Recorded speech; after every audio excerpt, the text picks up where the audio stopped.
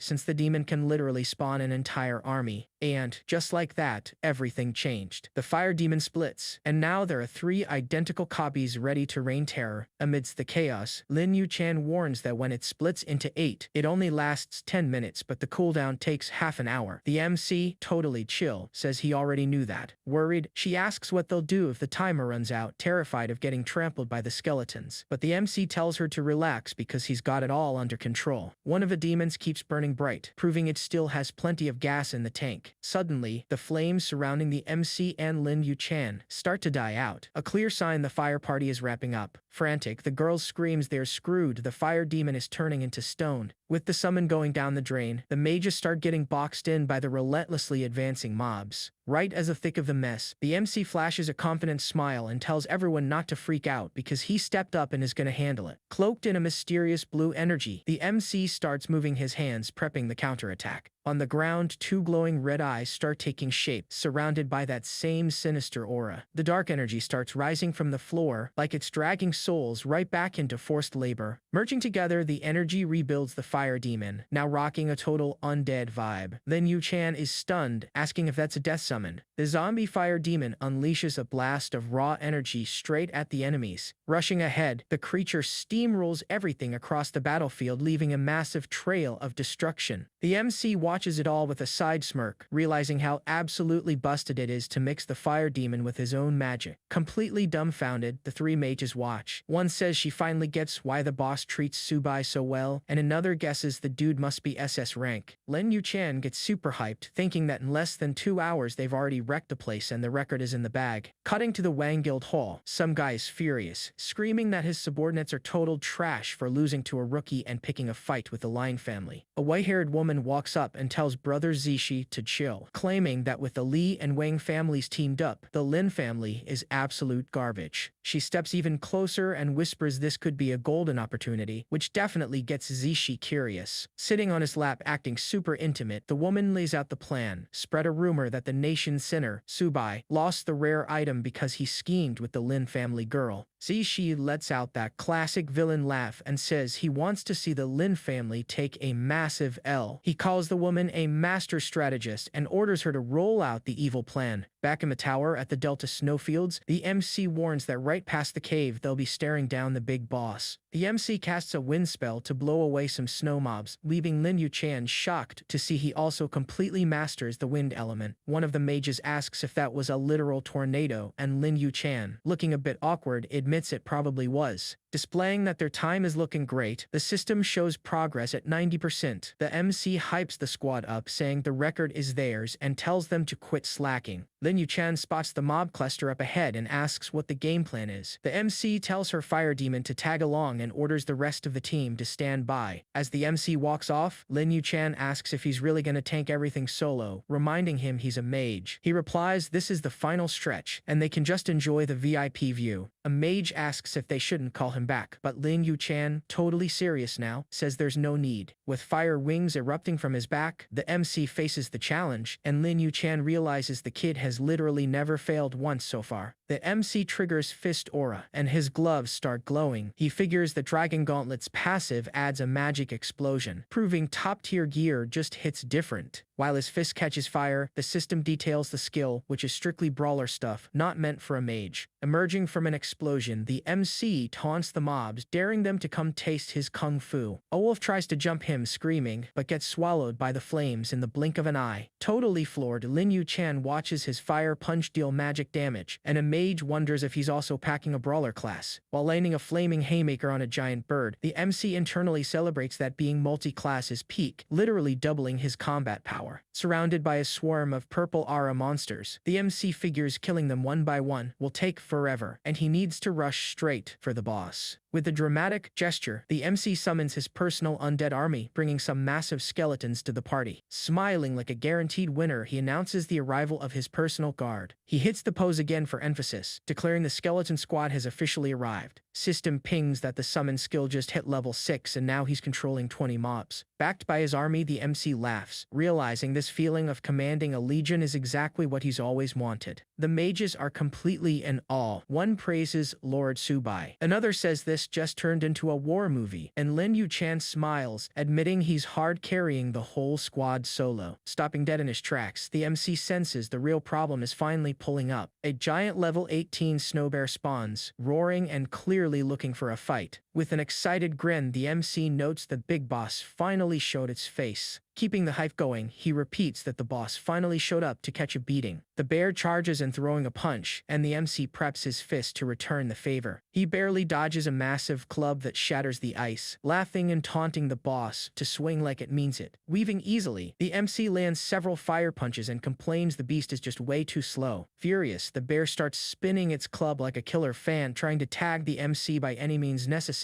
Standing next to his demons, the kid admits the beast hits hard and decides to wrap this up before he turns into a popsicle buried in the snow. The bear roars, hoisting the ice club high to squash the MC like an absolute bug. With absurd agility, the MC triggers lightning steps and dips out of there faster than you can blink. Then he claps back with Fire Fist, throwing a barrage of punches that each chunk for 10,000 crit damage. Exploiting his speed again, he spawns right behind the monster, leaving a light trail and landing yet another heavy strike. Fist still smoking, he drops that signature side smirk and announces the bear is done for. Blasting the bear, a rapid, scorching combo connects, and those crit damage numbers just keep climbing. The boss bear screams in agony, eating a massive crit straight to the face. With the big beast floored, the MC declares the job is done and is thankful he was fast, otherwise getting buried in snow would have been highly embarrassing. Watching from afar, Lin Yu-chan's squad is completely paralyzed. One mage asks if the boss is already dead, while another can only mutter, "What the hell was that?" At that moment, a system window pops right in Lin Yu-chan's face, congratulating her for clearing the 11th floor in 14 hours, 58 minutes, and 59 seconds. The poor girl can barely believe it and stutters that they actually pulled it off. The folks tagging along with Lin Yu-chan realize Subei barely broke a sweat carrying them. To them, what he just pulled was absolute madness. To rub it in the server's face, a global announcement flashes for everyone to see, congratulating Subei and the Lin Guild for shattering the 11th floor record of the Tower of God. The gossip spreads through Rim City faster than bad news. One guy asks, totally shook, if it's the same Subei, while another points out he botched his class change and can't fathom how he pulled off this magic trick. Two dudes are chatting with a big guy who looks like a tavern owner. One suspects Subei has some crazy secret, but the other bets the Lin family girl hard carried. The tavern owner, acting all high and mighty, claims she's just an S-rank fire mage and stands zero chance of breaking the Holy Paladin King's record. The rumor mill keeps churning. Someone explains the 11-4 mobs only go down to Holy Light classes, and another adds that not even the legendary Li Jianxian cleared that floor in under 20 hours. Cutting to the Yan Kingdom's War Council, a long-haired blonde guy is ripping into a woman. Completely furious, he screams that he ordered them to find the record breaker and they can't even find their own noses. The blonde guy then demands results. The subordinate reports that, according to intel, Subei was spotted outside Rim City handing out beatdowns to a squad of level 30s, and since he traded an S-ranked item with Lin Yu-chan, he's definitely not your average player. Turning to the crew, the blonde boss declares Subei's threat level is SS rank. He orders them to find a way to contact him yesterday and, throwing red tape out the window, tells them to bump the kid's potential rating to SSS rank. Alone, the blonde guy pulls up Subei's profile, showing level 13 and an unknown class. He wonders who the hell this guy is and if he's running some kind of cheat, concluding that not even a relic could pull off a miracle like this. Out of nowhere, a subordinate bursts into the room looking like he just saw a ghost, screaming that things went south. Grabbing the clipboard and reading it, the blonde guy screams in shock that it's impossible, nearly falling out of his chair. On the tablet, another global announcement congratulates Subei and the Lin Guild for smashing the 12-4 record in a measly 3 hours, 2 minutes, and 29 seconds. The blonde leader loses it, completely baffled by how he was so fast. The story takes us to the 12th floor, the Shadow Abyss, where the boss is an aquatic beast named Gnarl, level 22. Back with the squad, the MC asks if they can handle the pace. Lin Yu-chan says his speed is unreal, and a mage suggests calling in backup as long as they're mages. Fired up, the MC says he's still got gas in the tank, and the mages agree. Someone points out having their name on a record is a lifelong honor, and another vows they'll fight till they drop dead. While the MC orders them to push to the 13th floor, Lin Yu-chan figures he must be an elite SSS rank monster, completely clueless as to how he soloed the bosses in under 10 minutes. Over at the Wayne Guild, Zishi is in full panic mode, screaming they're screwed, and the guy is an absolute monster. Another adds that every elite squad is killing themselves trying to recruit the rookie. Grabbing Yufan, Sishi claims she, the mastermind, set this whole thing up. She plays dumb, acting like she has no idea what he's talking about. Pissed beyond belief, Zishi questions her. With a coldness that could freeze hell, Yufan states their engagement was a joke and asks what world he's living in. Pointing his finger, Zishi reminds her the ambush was entirely her idea. Turning away, Yufan plays the victim again, leaving Zishi thinking she deserves an Oscar for that act. While Yufan dips out calling Zishi trash, he freezes, realizing he got played like an absolute fool. One of the lackeys stutters, completely speechless. The story skips to the 13th floor, the Field of Evil Echoes, where we see explosions and instant kill notifications spamming the screen. In the middle of the chaos, Lin Yu-chan and the mages are putting in work, with energy beams flying and mobs getting one-tapped left and right. The MC is holding a 1v2 against a pair of level 22 shrieking rabbits. He complains the beasts are annoying and the fight is dragging on way too long. Spotting some holes in the ground, the MC orders everyone to cover an entrance. The squad confirms they got the game plan. Reaching out, the kid casts a spell and hurls a massive fireball, shouting the attack name like he's the main character of an anime. 3 rabbits pop out of a hole, and the MC laughs, pointing out they only had 3 exits and wondering where they're gonna run now. Watching the explosion in the background, the MC figures wiping the whole nest at once beats the hassle of hunting them down one by one. Celebrating, the MC says that was super satisfying and tells the squad to gear up for the boss. Lin Yu-chan, sitting on the ground dead tired, wonders where he gets all this energy. They finally roll up to a creepy gate with a windmill and bats, signaling the real fight is about to kick off. Inside, Boss Winslayton, level 25, stands with his back to some terrified kids, while 2 demonic wolves growl ready to pounce. Waiting outside, the MC announces the boss is in there and tells everyone to hold up. Lin Yu-chan is totally swooning, thinking he looks incredibly stylish. With a solid kick, the kid busts the gate open and immediately tells Winslayton to get ready to meet his maker. Looking like a cheap vampire cosplayer, Winslayton gets furious about the break-in and declares their only destiny is the grave. Lin Yu-chan orders the squad to fall back. The boss starts throwing up hand signs and some weird music starts playing. The sound wave hits the crew outside and Lin Yu-chan screams in pain, complaining the noise is worse than terrible karaoke. Jumping right through the musical notes, the MC tells the old man that party trick won't work on him. Fast as lightning, the kid lands an upward energy strike, sending Winslayton flying across the room. Chilling by a campfire, the MC is sprawled on the ground, saying he's exhausted but happy. A mage comments that leveling up has never been this easy. Thinking he's totally wiped out, Lin Yu-chan offers him a chicken skewer. Subai says he's good because his physique is way better, and the girl thinks better is a massive understatement. Munching on the chicken, the kid pulls up the system screen to make sure his stats are all in order.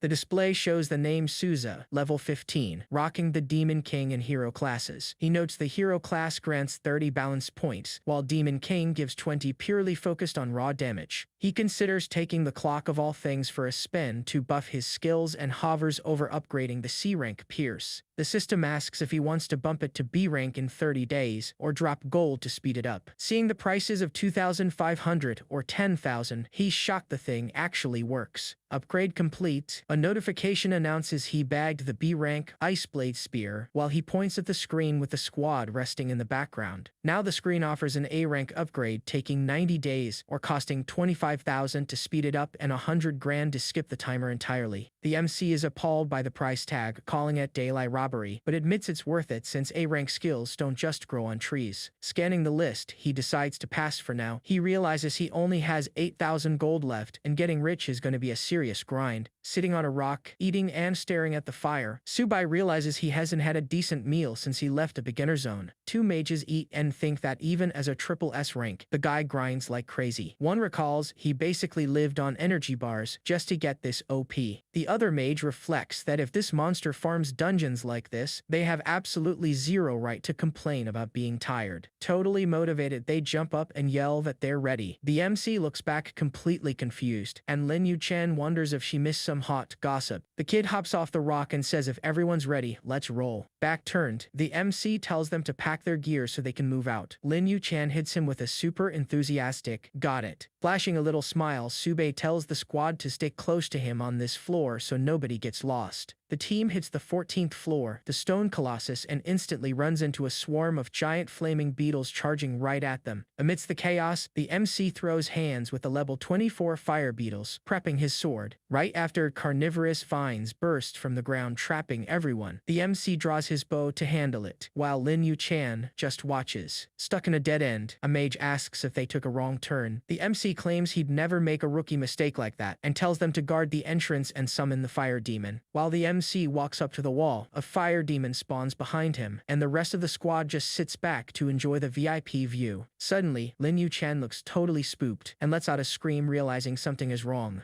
Rising from the ground, two massive level 29 golem twins spawn. Smiling, the MC greets the beasts like they're old buddies. The kid summons an energy club covered in spikes and challenges them, wanting to see if their bones can handle the heat. In a tense close-up, the two golems, one looking like a monk and the other a demon, glare at the MC totally out for blood. With pure brute force, one of the golems stomps the ground, making everything shake. The stomp is so violent it completely cracks the floor, proving the beast isn't here to play games. Jumping with the club, the MC screams "Quick Strike" and goes all out against the giants. Landing hard, the kid unleashes an energy wave and calls the golems solid trash with absolute arrogance. The hit is so brutal that both golems get sent flying backward, completely bodied. We see the monk golem's face cracking, its red eyes glowing like headlights. The MC runs straight into a stone wall that spawned out of nowhere, blocking his path. Out of the corner of his eye, he wonders if the monsters are already pulling out their ultimate skills. Pushing forward at full speed, the kid leaves a trail of energy while the monk golem tries to block. Club ready, the MC mocks the golem's attempt to deflect the blow, calling it total amateur hour. With a single strike, he turns the wall into dust, proving that defense is literal paper to him. Through the dust cloud, two pairs of cross-shaped red eyes glow, looking for trouble. A massive red beam fires and the MC dodges at the absolute last millisecond. Watching the whole thing, Lin Yu-chan is terrified, realizing that kind of power is pure nightmare fuel. Rocking a cheeky smile, the MC steps up, club in hand, fully prepped for round 2. Throwing his whole weight into it, he leaps and brings the club down hard on the demon golem's head. The strike lands perfectly and the crit notification pops up exactly as the beast's face caves in. Standing right in front of the mobs, the kid decides to debut his new skill, and the air around them starts freezing. He activates Ice Blade, transforming the spear and pulling energy in his hand, ready to shatter everything. The energy detonates in a freezing blast that catches one golem dead on, turning it into absolute mincemeat. Pissed off, the monk golem fires back, shooting energy beams from its mouth and eyes. Pulling some ninja flips, the MC dodges the attacks that are blowing massive craters in the ground. An energy beam slices through the air and tags both golems at once, completely dismantling them. Standing amidst the rubble, the MC announces he's ending this clown show for good. Lin Yu-chan screams desperately for Brosu to watch out, warning the rocks will merge and the boss will respawn. With his confidence through the roof, the kid replies there's absolutely no way that's happening. Snapping his fingers, massive ice crystals burst from the ground, freezing every single piece of the golems. The mage's jaws drop. One calls him a next-level strategist, and Lin Yu-chan realizes he froze everything just to block the boss's respawn. System screens light up, dropping congrats for clearing the 14th floor and announcing the new record of 30-something hours to the whole world. Totally hyped. Lin Yu-chan says that was amazing and pushes the MC to keep going, because there's only one floor left. Back in Rim City, the crowd won't shut up about Subai, comparing him to the sword Immortal Lee and wondering if he can keep this insane pace. A scene zeroes in on a pair of black boots walking fast across a wooden deck. It's Zishi's crew from the Wang Guild, stomping around looking like they're out for blood. They stop dead in their tracks, shocked by the news. One notes Subai blitzed through 14 floors, and another doubts the guy is even human. The system window flashes, dropping a global announcement right in everyone's face. Amidst the crowd of players, the alert hits congratulating the Lin Guild and leader Souza for breaking the 15th floor record in 6 hours, 29 minutes, and 50 seconds. And of course, some random guy gets completely pissed, yelling if it's yet another record. Zishi, from the rival Wang Guild, is left looking like a total fool, speechless and just muttering under his breath, completely shook by the news. Up on the 15th floor, with a giant teddy bear that just bit the dust lying in the background, the MC says his goodbyes to the squad, announcing his shift is over and he's bouncing. Lin Yu-chan tells Bro Su to hold up, and says the guild made a killing this time, so she's gonna ask her dad for some compensation. The kid, with his money radar pinging, immediately asks what kind of reward they're talking about. While the mages exit through the portal, Lin Yu-chan gives him that side-eye with a look that says she's ready to make a deal. She puts it on the table, whatever he wants, a shop or gold, clarifying that if he picks gold, it's 10 grand per floor. Subai, who isn't dumb by any means, picks the gold instantly, and Lin asks for 3 days to pool the cash. The MC thinks 50 grand is an insane amount of money, and these people are swimming in wealth. Flashing that slick merchant smirk smirk. The MC says cool and tells him to hit him up if they want to break more records, throwing in a 20% discount as a bonus. Popping into a super cute chibi version with dollar signs in his eyes, the MC figures he'll agree to whatever she says as long as that bank account keeps getting fatter. Lin Yu-chan's eyes light up and she asks if the 20% discount is for real, immediately checking if they can book runs for the first 30 floors at that buddy rate. The kid's brain completely blue screens and he instantly regrets opening his mouth, calculating that 15 discounted floors means throwing 30,000 gold right in the trash. Rocking a smile faker than a $3 bill and sweating bullets, the MC hides his internal pain and says it's all good, no problem at all. Lin Yu-chan thinks this is absolutely perfect and that they'll have to mortgage their souls to pay for it, but 20 floors of records guarantees the guild's success. Then she drops that she has one condition: she only wants him. The girl catches the double meaning, turns red as a tomato, and completely freezes, wondering what on earth she just blurted out. Lin Yu-chan tries to backpedal, saying that came out weird, and Su-bai, completely clueless, explains she means just the two of them in the party, with no dead weight slowing down the farm. Relieved she didn't accidentally propose to the guy, she agrees and promises to cooperate. She admits to herself it's true, since on the last few floors they were just glorified cheerleaders while he hard carried the squad. The MC seals the deal, saying it's locked in. Lin Yu-chan confirms the meetup for 3 days from now. Same bat time, same bat channel, before waving goodbye and dipping out. Back in Rim City, the MC checks his to-do list and spots quests dropping 20 and 10 skill points. He eyes the 30 total points, thinks the city's payouts are super generous, and decides to clear the entire map during his 3 days off. Standing right in front of the quest board, the kid decides he's gonna accept every single task available like there's no tomorrow. Quest paper in hand, he confirms with the receptionist that he took the job. Right in the middle of the town square, the MC puffs his chest out and confidently declares he's gonna wipe out everything in his path. Walking up to the teleporter, the guard asks for his destination. The kid shoots back that he's heading to the West Mountain Mine and skips the security check. The second he steps into the portal, a massive flash takes over the screen, swallowing his body in a blinding light. Arriving at the West Mountain Mine, the MC shields his eyes, realizing he forgot to blink, and complains the portal light is way too bright, swearing one day it's gonna make him go blind. Out of nowhere, the system throws a friend request in his face from some Pei-Ling Xiu. He frowns, wondering if it's that clingy girl again. Having zero patience, he rejects it instantly, and as he walks away, mentally questions why this woman is so annoying. The camera cuts to Pei-Ling Xue's house, where she's sitting on the couch absolutely losing her mind. The girl screams in outrage that she can't believe Su-bai rejected her 27 times and says the kid has some serious audacity. When she tries to send the request again, she gets a massive no from the system, saying she's been blocked. She smiles and vows she's gonna murder that bastard. The partner is losing her patience in her apartment, since the MC turned down the offer 27 times and she's not having that kind of disrespect. With her upload attempt blocked by the system, the mercenary adjusts her mask and warns the guy to just wait, swearing she's gonna corner him in Rim City. Stacking crits that wipe the area in a flash, the MC is having a blast, taking down a wave of skeleton swordsmen at the West Mountain Mine. Rare materials and some skill points pop up on the screen, while he checks out a random book with that smirk of someone finding this way too easy. Smoothly, the MC summons his own skeleton minions to wipe the floor with the enemy squad. Giving the marching order, the MC tells his army that the next target is over at the Guerding snowfield. He lets out a laugh while walking through the snow with his army, finally getting why everyone is so obsessed with leveling up, because commanding this troop is just too good. A ridiculous cold hits out of nowhere, making the MC start shivering and chattering his teeth non-stop halfway there. Out of patience for this ice, the MC summons a pair of fireballs in his hands to warm up real quick. Surrounded by a bunch of armed skeletons, the MC doesn't even waste time talking and gets ready for combat. Bouncy little furballs show up in the MC's line of sight, and he actually thinks these yetis look pretty cute for a monster. These skeletons charge with no mercy, but the MC doesn't care and isn't letting anyone off the hook just because of their looks. Suddenly, more of these furballs start sprouting from the ground, rolling toward him like there's no tomorrow. With a quick hand sign, the MC launches 2 giant fireballs right at the incoming horde. The blast swallows the beasts in a single pop, but the MC lets out a frustrated sigh, seeing the damage is lower than expected, missing that raw power from when he summoned the red demon. Checking the system menu, the guy groans after noticing that maxing out his techniques is costing a fortune for his beginner budget. Fires off an intense barrage of flaming projectiles to clear the path, wasting no time with the monsters. Flaming shots fill the air and pulverize everything ahead, turning that frozen landscape into a real field of destruction. By switching the magic element in his hands, the MC unleashes a volley of ice arrows that score instant takedowns on every single creature left. He cracks a satisfied smirk while celebrating his dual casting mastery, already planning to test higher tier spells for the next round. Unexpectedly, that dark blast shatters the ground in an instant and catches the MC completely off guard with the damage. This weird smoke starts corroding the ground and absorbing everything in its path, both the little beasts and the summons that fell in combat. At that moment, the MC realizes he stumbled right into the map's secret base, a place swarming with cursed souls and ghosts everywhere. And that's where it gets crazy. The threat level spikes when the MC realizes nobody had ever triggered this quest before. Sweating bullets, the MC remembers that only light or dark powers work here, with brightness being the weak point to land a crit on that creature. Turns on his heel and retreats without a second thought, since facing these guys with brute force and zero holy support in the inventory is just asking to get bodied. Sharp blades slice through the air while the MC summons a magic circle to block the skeleton attacks. Another hunter flies across the battlefield, screaming in fear that the black cloud can rip out the soul of anyone crossing its path. Fast forward 3 days of peace at the Lin Company HQ, and now the kid is eagerly rubbing his hands to see his luck opening the new items. Floating screens pop up in front of the MC, showing some pretty mid rewards, like a basic beginner sword and a few potion flasks that barely help at all. That trash reward gets the MC furious, tossing his phone aside while complaining about his lack of beginner's luck. Hiding behind the fancy door, the partner watches the whole scene, not believing the drama he's making. Without any hesitation, the redhead steps into the room offering to sell all that junk, and the kid agrees right away, stoked to get rid of that trash. The redhead leans charmingly on the desk, already scouting what's there to turn into cash. Arriving with stuffed briefcases, 2 guards step in, and the redhead keeps it real. She raised 100,000 coins to clear the debt and prepay the next round, leaving the MC's jaw on the floor with all that cash. Checking out the fortune with zero care, the guy bluntly says he wants to meet the partner's dad, which makes the redhead freeze up instantly at the wild request. Finally, the MC wraps up the chat and tells the pink-haired girl to gear up quick to climb the tower in a few. Mountains of old books take up the whole desk, and the MC dives into his studies like there's no tomorrow. They keep popping up non-stop in front of the MC, bringing a flood of new skills ranging from ice spikes to super rare holy shields. With a relieved smile, the MC lets out a laugh, thinking if he had this OP arsenal before, he wouldn't have struggled so much running from the snow base. The skill panel glows on the screen, showing off a cracked arsenal of 18 talents the MC stacked to wreak havoc. In a rush of pure hype, the MC hunks himself, laughing about stacking so much skill wealth that he couldn't even imagine in his past life. Suddenly, the piece is over for the MC when the door gets smashed open by a clean kick. Jumping up with sharp reflexes, the MC starts giving off destructive flames while the mercenary stares at the guy, impressed by his reaction speed. That intimidating presence right in front of him shows the mercenary is dead serious, leaving the MC no choice but to face the danger. The mercenary smirks at the kid's guts, checking out every detail, while the pink-haired girl freezes at the door, terrified of the intruder. In complete shock, the redhead yells to the MC that the woman on the couch is a living legend from the global top 100. Chilling on the couch, the mercenary mocks the fact that the MC didn't freak out or start drooling over her being there. He cuts the act and asks what she wants, thinking that, even though the mercenary's posture is flawless, her personality is just unbearable. Bluntly, the mercenary drops a spot on the elite team right in the MC's lap, leaving the redhead speechless at an invite not even the world's biggest big shots dare to dream of. With cracked calmness, the MC brings his hands together and turns down the invite flat out, leaving everyone's jaw on the floor. Furious, the mercenary snaps, calling the guy arrogant for turning down a golden chance, but he doesn't even flinch, making it clear he'd rather level up at his own pace without owing anyone. Swallowing her pride, the mercenary freezes, realizing the guy actually shattered every record, but he brushes it off and keeps the door shut on any alliance. The mercenary sweats bullets, insisting the top of the abyss is way too hellish for him to play lone wolf, while the MC keeps his cool, ignoring the warnings and plotting his next move. Without any small talk, the mercenary figures out the MC only does business if the cash hits his account, exactly like he's doing with the redhead. Tired of wasting time, the mercenary takes the deal but insists on an ironclad contract to make sure the goods get delivered, and she doesn't go back to base empty-handed. A heavy document gets tossed on the table, showing the mercenary already had everything prepped to seal the deal. Pen in hand, the mercenary slides the contract over for the MC to check the final terms. Scoreboard data scrolls on the screen, showing the crowd is panicking over the massive lead the other nations have. She breathes a sigh of relief, seeing the MC didn't even charge ridiculous prices promises to lock in the partnership. Not thinking twice, the MC scribbles his name on the paper and seals the deal. With the paperwork handed over, the guy promises to send the quote list real soon, leaving the redhead pretty happy with the closed contract. Hyped, the mercenary tells the crew to keep pushing and asks if she can watch the guy break the 16th floor record. Taking the challenge, the MC says that watching the crew work is the best way to learn how to keep up with his pace. Attentive eyes focus on the pink-haired girl, who notices the MC dead serious, analyzing her every move. That silence gets broken by giant crabs spawning at the bottom of the canyon, making a huge racket. Blasts of scorching fire start rising from the rocks, forcing the MC and the pink-haired girl to dodge to the side. His expression stays rock solid as the MC lifts a finger and casts a chaotic fire rain straight at those monsters. Destructive hits rain down from above, melting everything in their path in the blink of an eye. Monitoring everything up close, the recruiter goes into complete shock at the crazy damage, not getting how a level 20 newbie can hit that hard. Seriously, the wing leader checks out the scene in shock and admits to herself that this power is bordering on the absurd. 2 hours pass and the MC is already devouring a giant claw, enjoying the taste while his partner laughs happily at the sight. This look of pure terror takes over her face upon catching the brutal level of the combat. By looking real close, you can see a bright glow, giving away the exact moment the MC activates his ocular power to analyze what's left of all that mess. A global warning pops up on screen stating the guild beat the floor record in exactly 7 hours and 8 minutes. Eating that snack with zero worries, the MC enjoys the break time chilling with the pink-haired girl. The partner quickly contacts her boss, yelling that they found a crack talent and they're gonna be filthy rich. Outside, rumors are running wild about the unbeatable duo that keeps wiping the maps with no mercy. On the screen, the phone alerts an incoming call straight from the partner's contact. News about the strongest players teaming up to conquer the 100th floor leaves the redhead in total shock. While the MC and the pink-haired girl keep putting on a show inside, the rest of the world is going crazy over their fame. That desperate crowd begs for a spot in the clan, while the team crew rushes to please the partner so they don't miss this golden chance. The elite players are teaming up to raid the 100th floor in a mission that promises to stop the world. They all start cheering in full support, while the master raises his arms to signal victory in front of everyone. The mage warns that to face the battle they gotta beat the level 80 summoner captain, and the kid agrees instantly, figuring it's way better to deal with the minion than to fight the level 200 lord. Looking at all that mess, the redhead drops her jaw at the MC's guts to face that brute without blinking. The pink-haired girl follows the MC toward the arena, declaring she's not missing this duel for anything in the world. Without wasting time, the pink-haired girl stares at the battlefield, wanting to see how far the kid's courage goes. The warrior rips off his helmet with a rough gesture and challenges the MC to go all out on him. Keeping his combat stance, the MC warns he's gonna drop a flaming rain just to warm up for the duel. Fearlessly, the MC summons his creatures in a flash and drops the warning that the show is about to really start. Everything starts shaking when the MC summons the dragon, the skeleton, and the bear, cornering the opponent all at once. She completely loses it in total disbelief at the power coming her way. Taking no chances, the MC raises his hand and casts an instant impact magic right in the opponent's face. The impact of this spell catches the opponent by surprise, piercing his defense with absurd ease. With a sarcastic smirk on his face, the MC activates the magic seal on his palm and preps the next hit. Lotus roots sprout from the ground in a flash and trap the knight before he can even react. Landing with a perfect spin on the ground, the MC slams his magic into the dirt and bluntly says the secret to winning is capturing the king first. The guards can barely believe what they're seeing, frozen by the MC's bizarre ease in throwing out these elemental spells. In a quicksand swamp, the MC sinks his enemies while watching the monsters struggle to get out of there. Vines squeeze the poor guy's body, who thrashes around desperately while sinking into the dirt with nowhere to run. Jumping high, the MC charges at the giant skeleton, going all out. With a mocking smirk, the MC raises his hand and casts a powerful magic circle right in the enemy's face. Thorny roots sprout from the ground in a flash and pin down the knight, who is completely paralyzed by the shock. He stares down the pinned opponent and keeps it real, asking if he's finally gonna throw in the towel. In a relaxed stance, the MC reaches his hand out to the opponent and thanks him for the practice. Respectfully, the knight drops his guard and thanks the MC for going easy on him in the fight. A tense vibe hangs in the air while the group watches the MC handling the whole mess with absurd chill. Shocked, the mage asks the champ if he really cast that technique without saying a single word. The guy gets hyped by the showcase, wasting no time begging the MC to teach him the secrets of that dual casting and silent spell. Some weird notification pops up on the screen, and the MC realizes the quest guarantees an exclusive skill, so he fakes a quick cough and accepts the challenge without a second thought. The pink-haired girl exchanges a quick look with the MC, nodding excitedly to tag along with him. Seriously, the mood gets heavy when the guard leader steps up to give that ultimatum, demanding total focus because the whole city's safety is hanging by a thread now. The guy turns down any extra help, swearing he can hold the south gate by himself against the attack coming in 24 hours. Completely shocked by the audacity, the old man asks if he really plans to face all that alone, but only gets a chill nod as an answer. The commander agrees to the madness, promises to hold the line out there, and swears he's going to announce the invasion chaos to all the people. Unexpectedly, a notification pops on the screen, bringing the news that the rewards doubled this time. The server rules show up on the screen declaring a state of emergency and locking everyone inside the city. In the plaza, the chatter takes over as the crowd tries to process if the guy's name was actually mentioned in all that mess. Desperate people pile up trying to figure out the size of the trouble caused by the newbie after he wiped the whole tower. While they walk, the pink-haired girl suggests calling the elite guild, but the MC fires back that a high level won't save anyone against the type of beast they're facing. Everything becomes a reason to argue, since the MC reinforces that level 100 doesn't guarantee survival, while the pink-haired girl insists that calling backup is the only sane way out. With the reveal about the game's hidden malice, the MC drops the bomb that the difficulty scales with the party's level, leaving the pink-haired girl's jaw on the floor at the discovery. Hyped about the plan, the pink-haired girl bluntly offers to join a defense. The tough MC spells it out and demands the pink-haired girl masters dual magic in just one day, or it's going to be hard for her to stay alive in this clash. That crazy task leaves the pink-haired girl paralyzed, feeling like the tight deadline is a straight path to failure. The partner checks the data and quickly questions the MC about the invasion status, but just gets a blunt, "Everything's under control." She lets out a sigh, admitting the guy handles himself way too well and regrets being stuck on the max floor, otherwise she'd dive headfirst into the fun with him. At the tavern, the crowd spots some crazy guy streaming the Warriors' live feed and gets shocked seeing even the big boss praising the guy's tutorials. The pink-haired girl points at herself, visibly confused by the crazy plan the MC just dropped on the table. Outside, the giant screen glows and the buff narrator opens the event welcoming the folks tuning into the stream. Check out the reporter, who's got the audio tuned straight from the front lines so the crowd doesn't miss a single detail of what's going down at the South Gate. Lots of netizens are going crazy in the chat, wanting to know where the heck the MC went. It focuses on the reporter, who points up announcing the MC as the ultimate hope to hold back this chaos. Deafening screams take over the streets while the chat explodes in hype, swallowing any comments from the usual haters. Instantly, comments pop up on screen asking if the MC actually started streaming live, and way up there the MC shows up alongside the redhead to prove things are under control. Many there can't believe their eyes and start freaking out in the comments seeing the MC up close. And that's where it gets crazy. A giant red alert takes over the whole system, warning the beast invasion has started and making everyone shake in fear knowing the end is near. The whole stream freezes all at once and the crowd panics thinking the reporter is a goner. With their eyes locked on the horizon, the MC and the pink-haired girl just watch the chaos about to kick off down below. Massive flames swallow the line of sight while the pink-haired girl keeps her eyes glued to the destruction, visibly shaken by what's going down. With a twisted smirk on his face, the MC reaches out and casts the flaming chaos rain to destroy everything. Heavy thuds echo through the place as the mutant lizards charge forward and tear up the arena ground. That broadcast shows the pink-haired girl keeping her cool as she realizes the beasts are nothing but level 26 minions. Focused, the pink-haired girl channels all the energy needed to blast the demons popping up ahead. The frustrated pink-haired girl warns her limit is maxing out and she can only hold off 9 more rounds of this wave. Sweaty, the MC takes the lead while the pink-haired girl keeps total focus on the magic. Extended hands make sure the MC and the pink-haired girl sync their power to cover the battlefield with explosive signs. Suddenly, hundreds of magic seals appear in the sky and start pouring a rain of lethal attacks over the battlefield. Not missing a beat, the MC raises his hand and casts double symbols, leaving everyone's jaw dropped at how easy he makes it look. Ravenous flames swallow the creatures trying to escape that ruthless offense. Everything playing on the screen leaves the crowd in shock, wondering if it's even real what the MC is doing solo with this absurd power level. In a clean move, the MC reaches out and drops the spell that makes an undead army rise from the ground in a flash. Hundreds of armed skeletons sprout from the dirt, leaving the stream chat simply not believing the size of of that army. Wildly, the stream commentator goes into a total panic seeing the MC surrounded by this horde of sinister beasts. With the defense now running on auto, the MC tells the pink-haired girl to take a break because the war's gonna be long while his troops handle slicing up every lizard that shows up. While the pink-haired girl digests the info about the event lasting for days, the MC focuses on how to use the time to farm as much XP as possible. Magic circles spawn by the dozen way up high, turning the sky over the wall into a constant bonding zone. Breathing a sigh of relief, the kid is thankful he leveled up the skill since just 9 fire waves weren't gonna cut it. The broadcast focuses on the MC's cracked performance, while the redhead admires the raw power he throws on screen. She doesn't waste time and goes all out, summoning 2 fire creatures that instantly catch the MC's eye. With a smirk, the MC praises her effort and orders her to hold the front line, since way tougher monsters are on the way. Hours of intense battle go by and the group finally stops to recharge, with the partner serving up a solid meal for the MC. Meanwhile, problems start popping up at the base, with the underlings reporting the East District is unguarded and the influx of newbies is crashing the guild system. That rage from the clan boss boils over and he throws all the blame for the chaos onto the MC. Sitting in his armchair, the rich kid orders the team to scatter the new crowd to the other city leaders and the lapdog agrees on the spot. The rich guy keeps his posture on the phone, saying super chill that with this many people packing the plaza, the best move is splitting the event's weight among everyone. Suddenly, a worldwide announcement flashes on the screens calling the elite players to protect the guild base. Around the corners, gossip runs wild, and the crowd tears into the MC, calling the guy every name in the book for leaving them hanging while he chills. Some hooded guy goes off, claiming he'd rather roll with the famous clan than waste time with an egomaniac like the MC. Loudly, another dude agrees and kisses up to the guild, treating those guys like the only saviors who can handle this mess. Keeping up with the trash talk, the hooded guy claims you can't support such an arrogant dude and keeps it real, saying he's ditching the team right there. Turns his back, and the traitor cracks a sinister smile in the dead of night. Pretty satisfied with the plan working exactly as intended. The goons in a fancy room are terrified the plan will flop if the wall holds up, but the green mage swears the city's fall is guaranteed and mocks the idea of the MC holding it all solo. Smugly, a cynical smirk pops on the green mage's face while he trashes the MC's strength, claiming the wall defense is just a delusion before the catastrophe. Intense flames sweep the horizon as the MC watches the destruction caused by his magic down below. Raising his arm high, the guy summons that dark energy again to pull more skeleton legions straight from the dirt. Way up high, the pink-haired girl stares at the chaotic scene and asks the MC what stage of that monstrous invasion they're dealing with. Analyzing the battlefield, the MC blurts out the clash is gonna last way longer than expected, leaving the pink-haired girl shocked at the thought of holding the line for 5 whole days. The host listening in goes into a total panic hearing about the war's length, but the MC doubles down that not even 5 days would be enough to get the job done. Without even blinking, the MC drops that even if the difficulty multiplies by 10, he's not backing down, leaving the pink-haired girl's jaw on the floor. Suddenly, the MC says he'll be right back and throws himself off the high wall, leaving the pink-haired girl freaking out at the edge. Scenes of panic take over them, claiming nobody under level 40 survives that drop. Hitting the ground with brutal force, the MC lands without breaking a sweat, opening a crater that makes the whole ground shake. This shocked reaction takes over the guy while the pink-haired girl can't even hide her amazement at her teacher's absurd level of resistance. Wasting no time, the MC draws his blade and tears through the pack full throttle, slicing the monsters at crazy speed. The pink-haired girl follows the frantic battle pace from up high as flaming skulls fly loose across the line of sight. That scene on the stream leaves the reporter speechless, trying to figure out if the pink-haired girl is actually casting a magic seal in the middle of all that mess. Cheers and celebrations take over the whole city, with the crowd hyping up the MC while watching this magic show on screen. While the crowd goes wild over the performance, the guys on the bench watch the scene, not believing the MC's absurd power level. A blur shoots across the screen as the guy builds momentum and lands on top of the wall in a single jump. Right next to the narrator, the kid lands and leaves the poor guy in shock at how casually he strolls through the battlefield. The mood gets heavy and the leader warns the trap is set, starting a guard rotation while the MC volunteers for the first shift without a second thought. With his guard down, the commander orders to be woken up if they sense any threat, while the sidekick promises everything is under control. Any monster that touches the invisible barrier gets instantly blasted by a brutal lightning strike, with the MC securing the instant kill without even trying. The pink-haired girl barely believes the power of that spell, left in shock by the MC's bizarre strength. Exhausted from that mess, the MC decides to take a nap while the pink-haired girl watches him, completely baffled by the power he keeps hidden. 3 days fly by and the barrier barrier starts showing signs it can't hold up anymore, with the crew on the wall screaming the elite monsters are coming to ruin the party. Meanwhile, scenes of pure panic unfold down below while the crowd watches the big screen, seeing the MC chilling and having a barbecue while the level 60 bosses charge in. Civilians packed in the plaza are shaking in their boots while staring at the screen, seeing the MC enjoy a barbecue right in the middle of the chaos. Adjusting his cap brim with that mocking smirk, the slick guy tells the scaredy cats that the real show is about to begin. After filling his belly, the MC stretches out all satisfied, swearing the seasoning was perfectly on point. Watches the pink-haired girl sweating to keep that protection barrier up with a full stomach and orders her to rest, since he's got the rest of the job covered. Without a second thought, the MC jumps from way up high with both blades ready to slice whoever shows up. The crowd in the middle of the mob is in shock, dying to know if the MC is going to drop another one of those crazy traps while noticing the kid's flawless physique. On the stream, the narrator loses it and screams, not believing the guy is going to face that pack barehanded. Slicing the air with precision, the kid flies past the werewolves and aims the edge of his swords right at those creatures' fur. The pink-haired girl watches everything from the back, flashing an ear-to-ear smile while dropping praises for her instructor, totally believing victory is already in the bag. Instantly, critical damage numbers pop on the screen while the MC slices the pack like paper, dropping the monster's HP in the blink of an eye. 9,000 damage points drop off the beast's health bar right away, proving the MC is on a level completely above the rest. Screams echo through the hall as the reporter claims he finally got the MC's secret, revealing to everyone that the guy is a monster and martial arts and magic, all at the same time. Meanwhile, giant screens show the MC tearing everything apart, while the master watches with the smirk of someone who knows he found a gold mine. Hyped by how the tournament is playing out, the master lets out a laugh, commenting that this show is way better than watching anyone clear the game's max floor. Quick cuts show the MC beating down the line with absurd precision, proving his mixed technique is on a level nobody expected. They follow the master, who was blown away by the kid controlling so much magic, and his skeleton army without breaking a sweat. Smiling, the master confesses that not even he could hold off a massacre of this level. Combos of magic webs and clean cuts turn the monsters into nothing, while the MC mercilessly slices everything in front of the wall. On the screen, the immortal watches the kid dismantle the lion with attacks that look out of this world. Some doubt hangs over the master, who quickly asks who taught the kid all those techniques, but the partner cuts him off, saying he had no teacher and learned it all the hard way, solo. Skeptical of the claim, the lackeys in the hall can't even buy the story that the kid achieved all that by himself. Seriously convinced the kid carries a natural gift, the immortal decides he needs to look into this legend personally. With a clean hit, the MC takes down the elite demon rabbit and keeps it real, saying any boss below floor 100 is just inflated trash. There's a quick backflip, and the MC throws the big monster onto his summons, leaving him only the job of dealing with the rest of the horde. Explosions shatter the enemy skeletons, pulling an approving smirk from the MC for the efficiency of that suicide tactic. Landing super chill on the wall, the MC faces the pink-haired girl as she worriedly asks if he can really handle all that pressure. The pink-haired girl turns to the MC, warning that the bulk of the enemy squad is right at the door, while the cameraman panics over the missing level 80 beasts. The pink-haired girl loses her patience, seeing the MC just chill on the couch and munch on a skewer. Over at the rival guild, the big shots doubt the MC can hold his own against the elite demons, while the master stays ice-cold, claiming the city's escape route is already locked and loaded. The clan leader, rocking unshakable confidence, guarantees his son left the high-level warriors on standby for any emergency, asking if there's anyone capable of holding back that apocalypse. The blonde guy gets a cynical smirk back from the leader. That old man doesn't even flinch at other people's worries, keeping his slick smile while blindly trusting the MC's power. Catching the master's sneaky trick, the guy figures the plan is to protect a spoiled son, but he'd rather swallow his anger so he doesn't catch any heat. While the redhead boils with rage at the blatant cheating, the master just watches the scene with the ultimate chill. On day 4 of the event, the kid simply wipes over 10 giant freaks using his golden skeleton army. Tired from so much effort, the pink-haired girl stops casting spells and lets the fire demons hit on auto while complaining that this nightmare has no end. Day 6 of the massacre, and things get crazy, with the pink-haired girl giving up on casting and letting the fire demons hit on auto while mourning the end of the world. Reaching day 7, the mood gets super heavy and the MC drops an absurd spell on the ground to hold back the monster horde. With silence taking over the battlefield, the cameraman breathes a sigh of relief, asking if all that is finally over as soon as the MC jumps to the top of the wall. Checking her phone, the pink-haired girl says the internet crowd is going nuts over the MC's victory. His His expression shifts instantly, and the MC drops a tense warning that the real headache is just starting. At that distance, the MC stares down the giants in the forest and keeps it real. The boss of this mess is coming to settle this for good. That notification makes the pink-haired girl and the MC freeze on the spot, with shock written all over their faces. Gigantic monsters pop up, destroying everything in their path, and rush the gate like a runaway train. Desperate, the pink-haired girl lets out a scream, warning that this colossal monster is simply the most dangerous creature in the whole region. Up in the high ranks, the suits celebrate the misery and claim the MC is going to turn to dust against that colossal enemy. While the destruction rolls down below, this master takes the chance to let out a mocking laugh, convinced his spoiled heir will come out as the big hero once the gate falls. Without hesitating, the reporter yells at the MC to get out of there while the rich kid clan takes over. But the boy just drops a smirk and admits he's at a disadvantage against that boss. That wicked smile of his gives away that the beast doesn't know the size of the trouble it's in. With a deafening boom, the frake slams right into the gate and makes the whole stone structure shake. A blast of pure energy comes down from the sky, cracking the target's skull before the final explosion swallows the gate. Instantly, the raw impact makes the beast evaporate on the spot, securing that 100,000-point crit on the MC's tab. The sight of the loaded cannons on the wall gives the MC the backup he needed to slaughter any beast getting close. Live, the battle broadcast keeps going, and the commentator warns the beast wave is finally coming to an end. The pink-haired girl lets out a sigh of relief and asks if the danger has finally passed. That hyped expression on the pink-haired girl's face shows she finally realized victory was guaranteed. Fear takes over the pink-haired girl as she wonders if this last showdown would bring a lord even more cruel than the previous demon. Calmly, the MC ignores the general panic and orders a team to prep the weapons, cause the final explosion is about to happen right up ahead. A massive explosion takes over the screen, leaving the crowd in total shock as the dust settles and reveals the impact's result. They advance, going all out, two warriors wielding their weapons in a dead-on attack against the enemies. Sweating cold and with a shaky voice, the pink-haired girl asks if that nightmare finally came to an end. The pink-haired girl's eyes go wide, but the leader instantly kills the vibe, warning the war is far from over. Watching the horizon covered by that thick fog, the pink-haired girl gets ready, knowing the green mage is about to show his true colors. From the shadows with a cynical smirk, the green mage steps out and raises his staff to show the playtime is just getting started. The MC focuses on the forest full of giant shadows and warns that the map's supreme creature is about to show up. Looking at the size of the trouble, the pink-haired girl can't even hide her fear and freezes instantly next to the MC. A gray mass of pure muscle tears through the brush, jumping like a maniac, revealing itself to be the ultimate elite of the whole region. With a serious face, the MC watches the monster come full throttle while the pink-haired girl keeps total focus on the situation. That weird energy explodes in the middle of the woods, catching everyone by surprise while the MC analyzes what's happening. The green mage lets out a sinister laugh while blocking the attack, but the impact shatters his defense and sends the damage straight to his health bar. From above, the MC holds his pose while the silver cannons vaporize the Dark Lord in the blink of an eye. Far away, the green mage grinds his teeth in rage while staring at the screen, not believing his troop is getting wiped out this easily. Everything turns to chaos when the Time Walker shows up, blocking the hits with scary precision. With a cynical smirk, the MC raises his hand and says he used the enemy's own trap against him. Gasps take over the pink-haired girl and the cap guy, who can't even hide their shock at what's going down right in front of them. Suddenly, a terrifying transformation happens when the creature sucks all that energy into its chest and spikes to level 130, becoming a complete nightmare. The pink-haired girl and the cap guy watch everything baffled as the scene broadcasts to the whole world. At that moment, the green mage loses his mind and completely freaks out, seeing his plan go down the drain. Scenes of pure despair take over the broadcast as the pink-haired girl and the cameraman freeze, seeing that monster become the biggest threat the city ever faced. Not impressed by the beast right there at the door, the MC mocks the creature's inflated level, but accepts the challenge super chill. The master watches the scene with total disgust, not giving a single care about the panic spreading around. In a brute strike, the green mage tries to crush the MC, who dodges with ultimate chill and even complains his summons aren't as strong as expected. Feeling his blood boil at the kid's perfect dodge, the green mage grinds his teeth and swears revenge. Heavy steps echo on the ground as the MC walks toward his opponents, totally unworried about the danger ahead. Pointing his finger with that mocking smirk, the guy makes it clear it's now his turn to call the shots. Shockingly, the partner and the rest of the group stare at the green mage, trying to figure out where that devastating attack came from. This is where it gets good. Under the hood, the green mage's face finally shows up to reveal he's the real mastermind behind that cursed invasion. With a scowl, the MC quickly spots the green mage as the real brains of this invasion and warns the crew not to slip up. Out of nowhere, a gigantic monster pops up to summon the dead and wreak havoc among the crowd. Desperate, the immoral preps his spell while begging the MC to get out of there before the fight scales to total annihilation level. Smirking, the MC brushes off any escape advice and fires off an intense blast of energy at the enemy horde. Blades of pure energy slice the air at absurd speed, sweeping away everything that gets in the way. Down below, the Dark Lord lets out a macabre laugh and congrats the MC for figuring out his whole scheme right off the bat. Full of confidence, the Dark Lord yells he's gonna devour everyone's soul to evolve and destroy the whole kingdom in a bloody ritual. Everything turns to chaos when the green mage realizes the MC drained all the local energy, leaving him totally vulnerable for the counterattack. A frantic charge catches the green mage completely off guard while the pink-haired girl attacks from above. With a little smirk, the MC points his finger at the villain and reveals he sucked all the map's energy using the invasion's own sacrifice seals. That level 130 monster freezes on the spot, not even believing he took such a loss without noticing. Cold as ice, the MC explains he set the trap combining basic spells to drain the boss's energy, who is still bragging even after falling for the trick. The monster, taken by blind rage, throws itself at the guy, trying to crush the kid with that giant punch. Totally out of control, the green mage charges and throwing curses, but ends up blocked by the veterans holding the line. Without hesitating, the MC counterattacks on the spot and deflects the green mage's hit with a massive energy explosion. The dust barely settled, and the MC already tells the immortal to go back up the folks who are struggling, making the master fly straight into the conflict. Spooked by the scale of the clash, the pink-haired girl and the sidekick ask to bail from there before the raw power of those two turns everyone into dust. Firmly, the MC keeps it real and orders the crowd to scram while he swears nobody gets past that wall. A magic barrier glows in the air, holding off anything that dares to hit it. He stares down the MC from above, dropping a cynical compliment about how smart the kid is to spot the danger from afar. Laughing at his own evil, the green mage mocks the captain while revealing the monster horde is nothing but a soul farm for him to level up and hand a city on a silver platter to his lord. With his staff raised high, the green mage starts sucking up all that rotten energy from the area. Any attempt to absorb turns into a total fail, leaving the green mage screaming in panic, noticing he has 0 souls to suck. With his nerves on edge, the MC takes the lead and charges the big monster with a crazy jump. Giant screens in the hall expose the MC's feet, showing he drained all that cursed energy with his sacrifice circles. Disbelieving, the green mage can't even believe the MC's audacity to outsmart him in front of everyone. Pointing his finger, the kid warns he mixed dozens of deadly seals into a giant train, making it crystal clear who runs the zone. Furiously, the green mage grinds his teeth in rage and stares at the kid with pure bloodlust for falling into such a humiliating trap. His killer aura explodes, and the green mage goes on the attack, calling the kid a filthy human while swearing he's gonna slice everyone up. With a snap of the MC's fingers, the space around the villain starts collapsing all at once. A dark energy pops up, blocking the hit, with the green mage promising to bury the MC and the whole city without any mercy. Silently, the master watches the broom that cracks the wall as the dust takes over everything. None of that works, and the smoke clears, revealing the wall didn't even get a scratch, to the green mage's total despair. Without hesitating, the MC drops the command and activates the corpse explosion to the bad luck of anyone nearby. Confused, the enemy flinches and asks what bizarre technique that is, while the duo tensely backs into the corner. Calm explanations follow as the MC clarifies the spell consumes the monster's souls, regretting the power wasn't enough to wipe half the kingdom. Quietly, the mercenary watches the Dark Lord shaking and figures out instantly that, with no souls left to blow up, he's totally screwed. With shock written on his face, the Dark Lord drops the magic and charges purely on hate at the MC. Slamming his staff into the dirt without hesitating, the green mage preps a pure energy shot to try and turn the tables.